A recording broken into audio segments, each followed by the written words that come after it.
નમસ્તે બાળમિત્રો, આજે આપણે ધોરણ 8 ગુજરાતી વિષયની અંદર પ્રકરણ નંબર 14 સાંકળનો શોધનારો એ પાઠ જોતા હતા. એની અંદર આપણે 2 વિડીયો જોયા છે. હવે આપણે આગળ જોવાનો પ્રયત્ન કરીએ. અંજનને એના પપ્પા એટલે કે નિખિલરાય ગુસ્સો કરીને ખીજવાય છે ત્યારે અંજન શું કરે છે કે અંજન મૂંગો રહે છે. ફાટતે અવાજે બોલતો કેમ છે?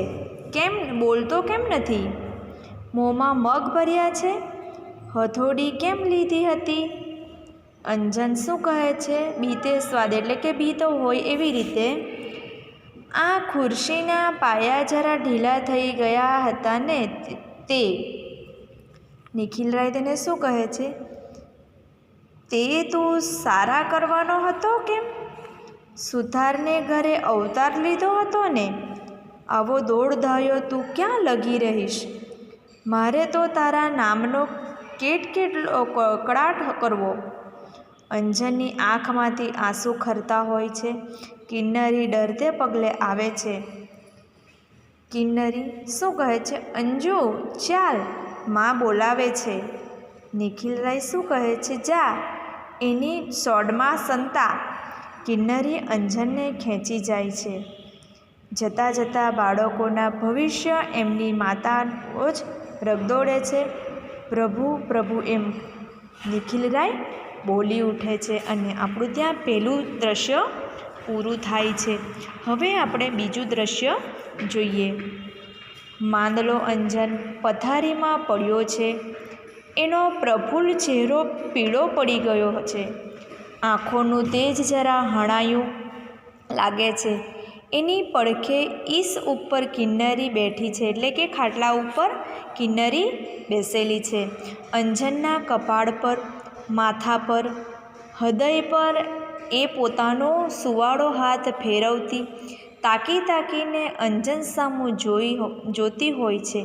એટલામાં જ અંજન પાસું બદલે છે, એટલે કે પડખો બદલે છે. કિન્નરી શું કહે છે? અંજુભાઈ કાંઈ જુએ છે? અંજન ના કિન્નરી, મારે કંઈ નથી જોઈતું.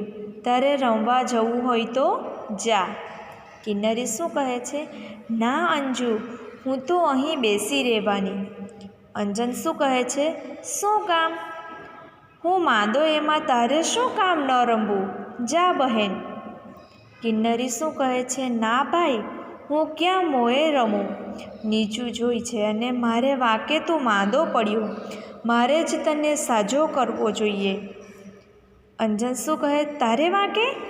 ના, હું તડકામાં બહુ કૂંધા કરતો હતો, પછી તાવ ચડે એમાં શી નવાઈ? કિન્નરી ના અંજુ, આજે સવારે મા બાપુને કહેતી હતી કે તેમણે જ તને માંદો પાડ્યો છે. પહેલે દિવસે તને બાપુ એટલું બધું ધક્યા ન હોત તો તારી તબિયતને કશું જ ન થાત. અંજન કિન્નરીને જોઈ રહે છે. પછી માં મને વઢતી હતી કે મેં તને પજવ્યો ન હોત તો બાપુને કંઈ ખબર પડત નહીં, એટલે મૂળ વાંક મારો જ છે.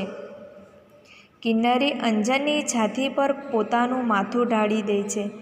હેતાળ હાથે અંજન કિન્નરીનું માથું ઊંચું કરે છે, પછી તેના વાળ પર હાથ ફેરવે છે. અંજન શું કહે છે? કિન્નરી, મને ઢીલી ન થા. એમ ઢીલી ન થા.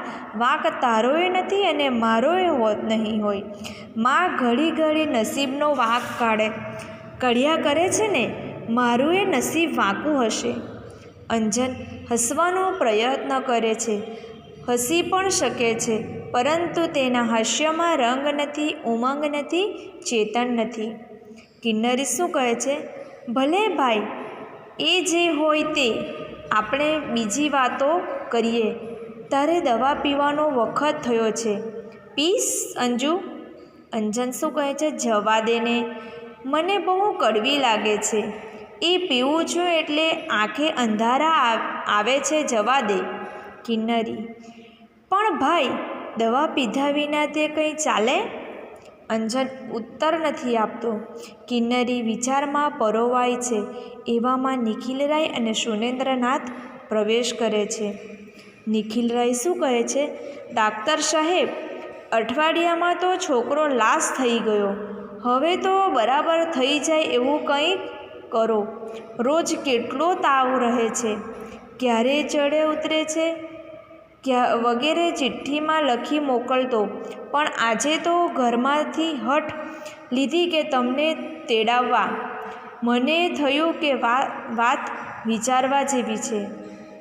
સુરેન્દ્રનાથ શું કહે છે? સારું કર્યું. આવી આળસમાં કોઈ વખત માણસ બાળક ગુમાવી બેસે છે. ઠીક છે, તારે એનું એવું કશું લાગતું નથી. બાકી મામલો બગડી બેસે પછી તો અમારે સુધારવો કેમ? નિખિલરાય મનમાં ચીડાય છે, પણ શું કરે? સાહેબ, છોકરો દવા બરાબર પીએ છે કે? નિખિલરાય શું કહે છે? નિખિલરાય શીશી સામે જુએ છે. કિન્નરી તે જ પડે દવા કાઢી અંજનને આપે છે. અંજન એ ગડગડાવી જાય છે. મોં ન બગડે તેને માટે ઘણો પ્રયત્ન કરે, તોય લગીર એમ જ થાય છે. હાથ પહોળા કરી લ્યો, દવા પીવી નહીં તે તબિયત સુધરવી, એ તે કદી બન્યું હશે? હરિભજ્યા વિના વૈકુંઠ મળતું હશે? હ. નિખિલરાય શું કહે છે? ડાક્ટર સાહેબ, હવેથી હું ધ્યાન રાખીશ. અંજુ, સાંભળ્યું ને? દવા વખતસર પીવાની છે એને? કિન્નરીએ સાંભળ્યું કે દવા નિયમસર પીવાની છે. કિન્નરી, હો બાપુ. સુરેન્દ્રનાથ, ચાલો હું લખી આપું. નિખિલરાય અને સુરેન્દ્રનાથ પાછા ફરે છે. કિન્નરી, અંજુ, ડાક્ટર સાહેબે તો તારી નાડે ન તપાસી. અંજન, સારું થયું, હવે હું દવા ઢોળી નાખવાનો છું. કિન્નરી, અરે, એવું તો થાય. એટલામાં અંદરથી અવાજ આવે છે. બાળમિત્રો, હવે આપણે આ પાઠને આવતા વિડીયોની અંદર પાછો જોવાનો પ્રયત્ન કરીશું. તમારે આ પાઠની અંદર અંજન અને કિન્નરી અને એના પિતાજી નિખિલરાયનો સંવાદ છે, એ સંવાદને વાંચવાનો છે અને સમજવાનો છે.